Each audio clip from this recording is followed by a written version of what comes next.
हाँ नमस्कार, मी नंदकिशोर गणपत भोसले, जोगेश्वरी पूर्वेला मी रामवाडी इथे राहतो.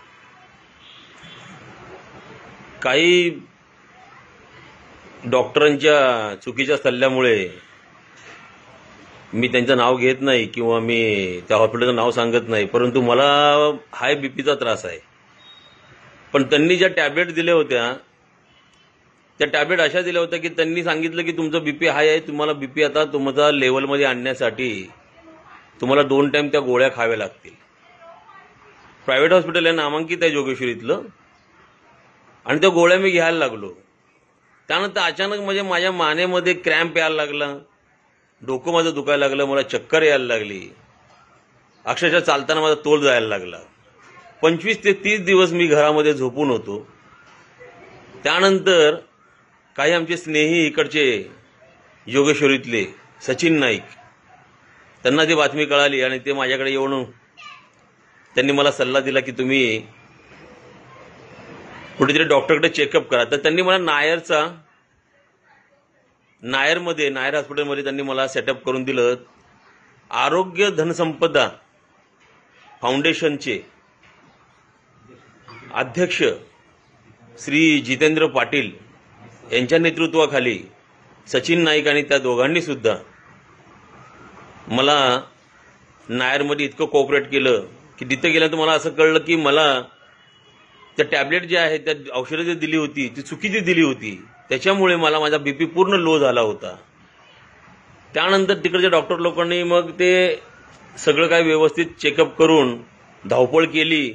इन्फ्लुएन्स चांगला होता आणि पाटील साहेब आणि नाईक साहेब यांच्या बोलण्यामुळे किंवा त्यांच्या सांगण्यामुळे, त्यांच्या रेफरन्समुळे मला तिथे ट्रीटमेंट लगेच ताबडतोब मिळाली आणि माझ्या ब्लड प्रेशरच्या गोळ्या चेंज झाल्या. त्या दिवशी तो दिवस होता 29 मार्च. 29 मार्चला मी रात्री परत घरी आलो. मला थोडं बरं वाटायला लागलं, परंतु दुसऱ्या दिवशी चक्कर वगैरे ही काही गेली नाही. त्यामुळे मला वाटलं मी डायबिटीज चेक करावं.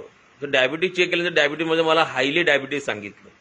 आता करायचं काय, तर मी 2-3 हॉस्पिटलमध्ये फिरलो. मी इव्हन बीएमसी हॉस्पिटलमध्ये गेलो, सगळीकडे गेलो, परंतु कोविड असल्यामुळे तिथे मला कुठेही काहीही जागा मिळाली नाही. परत आम्ही सचिन नाईक आणि आरोग्य धनसंपदा फाउंडेशनचे अध्यक्ष जितेंद्र पाटील यांना आम्ही परत कॉन्टॅक्ट केलं. त्यांनी ते म्हणाले की वेळ न दवडता तुम्ही तुमचे पेपर डॉक्युमेंट्स आमच्याकडे पाठवा, आणि आम्ही ते डॉक्युमेंट्स आणि पेपर तिकडे पाठवले.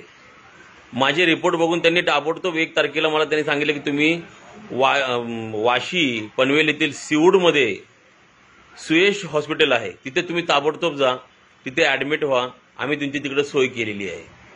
तिथे गेल्यानंतर आम्हाला असं प्रचिती आली की आम्ही गेल्यानंतर आम्हाला 15 ते 20 मिनिटात तिकडे बेड मिळाला.